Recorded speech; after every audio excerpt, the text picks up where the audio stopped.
Šta ako vam kažem da je svet u ovom trenutku stigao do tačke gdje se više ništa ne krije i gdje su sve karte otvorene, ali tako da povratka na staro više nema? Pogledajte šta se danas dešava na globalnoj sceni i bit će vam jasno da prisustvujemo istorijskom raspletu koji direktno odlučuje o sudbini cijelog sveta. Zapadne sile su, po svemu sudeći, prešle liniju preko koje nema nazad, a iz Moskve stiže poruka koja svjedoči da je situacija postala izuzetno ozbiljna. Ruski ministar spoljnih poslova Sergej Lavrov je u intervjuu generalnom direktoru novinske agencije TASS Andreju Kondrašovu detaljno i bez uvijanja izneo šta se dešava iza zatvorenih vrata svjetske diplomatije. Prema njegovim rečima, takozvani civilizovani svijet otvoreno se pobunio protiv Rusije. Ne radi se više o prikrivenim pritiscima ili diplomatskim igrama pod stolom. Zapad sada sasvim otvoreno govori o takozvanom strateškom porazu Rusije, pa čak i o idejama koje u suštini predviđaju podelu i komadanje države.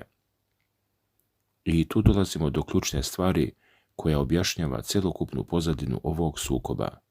Lavrov ističe da je ceo proces započeo onog trenutka kada je Zapad shvatio da ne može pošteno da se takmiči na globalnom tržištu. Iz tog razloga su uslijedile desetine hiljada sankcija, tačnije oko 35.000 različitih ograničenja, što predstavlja istorijski rekord po broju kaznenih mera uvedenih jednoj zemlji. Svrha tih mera bila je pokušaj da se sačuva globalna dominacija koja traje već 5 vekova, a koja sada ubrzano klizi iz ruku zapadnih centara moći. Prema navodima ruskog šefa diplomatije, specijalna vojna operacija u Ukrajini pokrenuta je u trenutku kada je društvo u Rusiji bilo mirno i zadovoljno svojim životnim standardom, ali, kako se navodi u izveštajima, upravo to nije odgovaralo stranim partnerima. Zapadni centri su želeli da izazovu nemire, da okrenu narod protiv vlasti i spremali su provokacije. Kada u tome nisu uspjeli na unutrašnjem planu, prešli su na direktan sukob preko posrednika, ali ovdje priča nestaje. Kako objašnjava Lavrov, bivši saveznici, u prvom redu anglosaksonci, vode rat protiv Rusije preko Ukrajine sa različitim stepenom žestine, pri čemu je London izuzetno agresivan, dok su Sjedinjene Američke Države za nijansu uzdržanije, ali dalje aktivno pumpaju kijevski režim najsavremenijim naoružanjem. Čak se otvoreno najavljuje da će specijalno za ukrajinske snage proizvoditi nove visokotehnološke protivraketne sisteme, što je potez bez presedana u modernoj istoriji.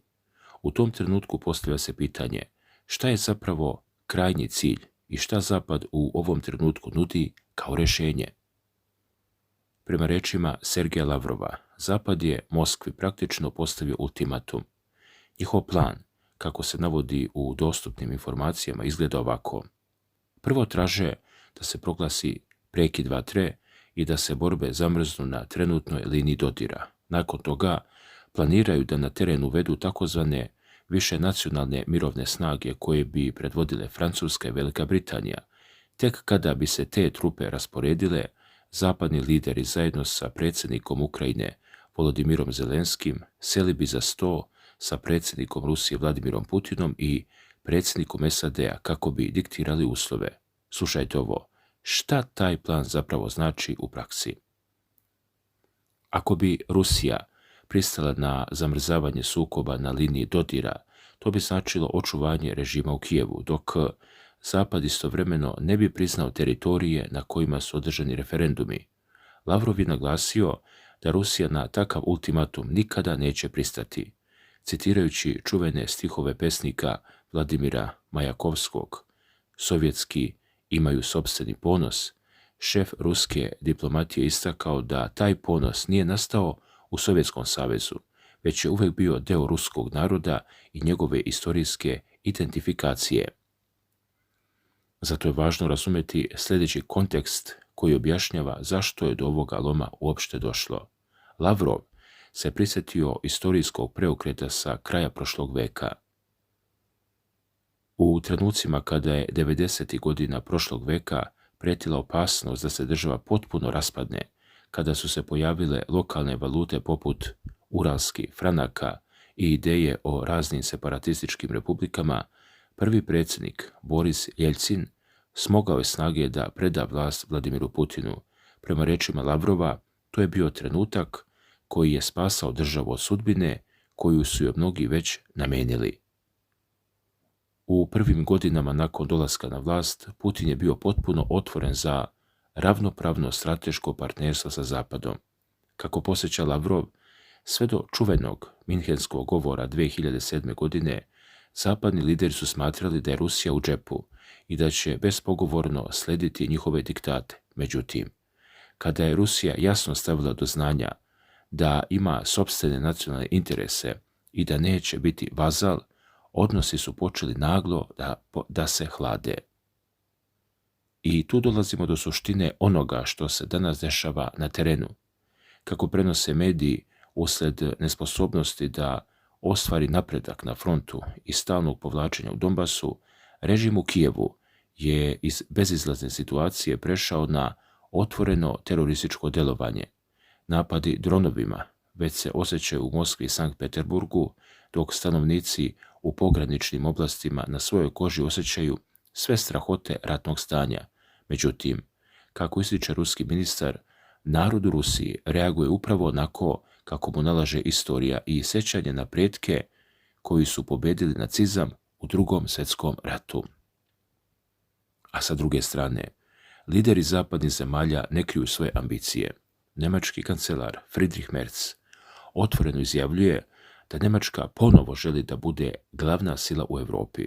Lavrov na to poručuje kratko: ako si već tako otvoren u svojim namjerama, budi spreman i na posljedice. Ovo menja cijelu sliku globalnih odnosa i uloge drugih svjetskih sila. Dok Zapad pokušava da izoluje Moskvu, stvaraju se novi centri moći koji ne pristaju na diktat.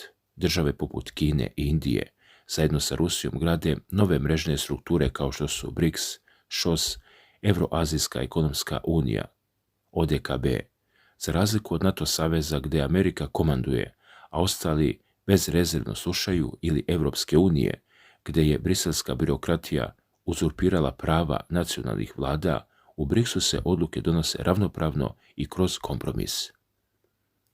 I baš tu nastaje problem za zapadnu hegemoniju.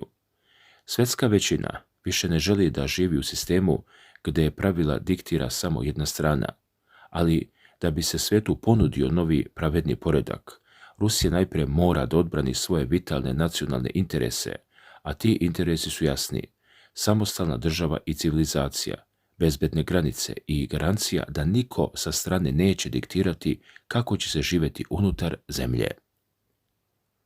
Kada govori o tome kako država uspeva da izdrži sve ove pritiske, Lavrov naglašava da ogromnu ulogu igra istorijsko nasljeđe.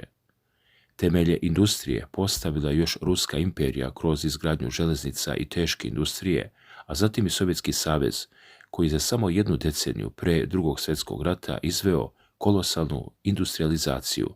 Pazite sad, priča ima i svoju ličnu ljudsku stranu koja govori o samom karakteru diplomatije u ovakvim vremenima. Tokom intervjua za TASS, generalni direktor Andrej Kondrašov podsjetio je na čuvenu scenu iz avgusta 2015. godine sa konferencije za novinare sa tadašnjim saudijskim ministrom spoljnih poslova, kada je Lavrov u mikrofon izgovorio poznatu psovku "idioti", koja postala viralni internet mem i širila se medijima godinama. Kondrašov je kroz šalu primetio da bi se Lavrov obogatio da je registrovao tu frazu kao zaštitni znak, s obzirom na to da su se majice sa tim natpisom prodavale u hiljadama primjeraka "idioti". Ruski ministar je kroz osmeh odgovorio da nikada nije razmišljao o patentiranju te izjave i dodao: "Svi smo mi živi ljudi. To jednostavno izleti u situaciji kada se neko ponaša potpuno neprimjereno." On je kroz šalu dodao i da su njegove kolege koje tvrde da nikada ne psuju na poslu licemeri, jer se u napetim situacijama uvijek pojavi poneka teška reč. Pored diplomatskih okršaja, Lavrov je podijelio i detalje iz svog privatnog života koji oslikavaju njegovu vezanost za korijene i tradiciju. Odrastao je u radničkom okruženju u gradu Nogisku, nekadašnjem Bogorodsku, gdje ga je baka tajno krstila od majke koja je bila član komunističke partije. Deda mu je tokom celog Drugog svjetskog rata bio načelnik železničke stanice zadužen za slanje ešalona na front, dok su se njegova dva brata borila na prvoj liniji. Također, malo je poznato da se šef ruske diplomatije već decenijama bavi ekstremnim raftingom na divljim rekama Altaja, pre svega na reci Katunj, gdje je godinama sa prijateljima savladavao opasne rečne bukove visoke kategorije. U večernjim satima uz logorsku vatru, kako sam priznaje, voli da svira gitaru i peva pesme Vladimira Visockog i Bulata Okudžave. Govoreći o simboličnom povratku nostalgije za Sovjetskim savezom, poput situacije kada se sam pojavio u džemperu sa natpisom SSSR, Lavrov posjeća na reči Vladimira Putina: "Ko ne žali za Sovjetskim savezom nema srca, ako želi da ga vrati u istom obliku nema glavu. Narod ne traži samo dobar i sit život, već osjećaj pripadnosti velikim delima svojih predaka koji su podizali zemlju iz ruševina." Međutim, na međunarodnom planu ponude i dalje pristižu sa raznih strana. Turski susjedi ponovo nude posredovanje, ali istovremeno potpisuju dokumente NATO-a o teritorijalnom integritetu Kijeva. Sa druge strane, pojedini krugovi u Vašingtonu nagoveštavaju da bi ponovo razgovarali sa Moskvom čim reše situaciju sa Iranom, ali poruka iz Moskve je jasna. Pouzdani partneri Rusije ostaju njena sopstvena armija, flota, vazduhoplovstvo, vazdušno-kosmičke snage i novoformirane jedinice bespilotnih sistema. Bilo kakvi pokušaj podmetanja ultimatuma pod maskom mirovnih pregovora neće proći, jer ulog u ovoj igri više nije samo geopolitika, već sam opstanak i suverenitet države. I baš tu, na tom prelomu gdje se ukršta sve ovo što smo čuli, dolazimo do najvažnijeg pitanja od kog više niko ne može da pobjegne. Šta zapravo slijedi nakon što su sve karte otvorene i sve maske konačno pale? Nismo više u vremenu kada se stvari odvijaju iza kulisa, kroz šifrovane poruke i uvijene diplomatske fraze. Danas se ulozi podižu pred očima cijeloga sveta, iz dana u dan i sata u sat. Veliki točkovi istorije ubrzali su se do te mere da više nema zatajkivanja, nema vraćanja na stare postavke i nema lažnih nadanja da će se situacija sama od sebe smiriti. Pazite sad, svaki potez koji se povuče na jednoj strani sveta odmah proizvodi potres na drugoj. Bilo da je reč o novim vojnim paketima, novim ekonomskim pritiscima, najavama mirovnih ultimatuma i stvaranju novih globalnih veza. Jasna je samo jedna stvar. Svedoci smo stvaranja potpuno novog svjetskog poretka u kom stara pravila više jednostavno ne važe. I dok gledamo ove krupne geopolitičke potrese i slušamo teške diplomatske poruke, uvijek se postavlja pitanje ko su zapravo ljudi koji vode ovu igru i šta se krije iza te hladne diplomatske fasade. Pogledajte samo Sergeja Lavrova. Čovjek je na čelu ruske diplomatije duže od 2 decenije. Prošao je kroz sve moguće krize, pregovarao sa desetinama američkih i evropskih državnika, preživeo smene vlada, sankcije, pritiske i sve moguće diplomatske oluje. I dok ga zapadni mediji prikazuju na jedan način, a ruski na potpuno drugi, postavlja se pitanje kako je moguće da čovjek u tim godinama pod takvim ogromnim pritiskom i dalje drži tako čvrstu i nepokolebljivu liniju. I tu dolazimo do ključnog pitanja koje sve nas zanima. Da li je ta njegova poznata, kako sam kaže, zdrava zloća i odbijanje da se odstupi ni za milimetar zapravo ključni adut Moskve u ovom istorijskom trenutku, ili je to signal da su pregovori postali nemogući jer sa druge strane više nema sagovornika koji žele da slušaju. Pogledajte kako reaguje javnost. Neki u njegovim potezima i rečima vide posljednju liniju odbrane i simbol nepokolebljivosti, dok drugi na zapadu tvrde da je takav stav prepreka za bilo kakav brzi mir.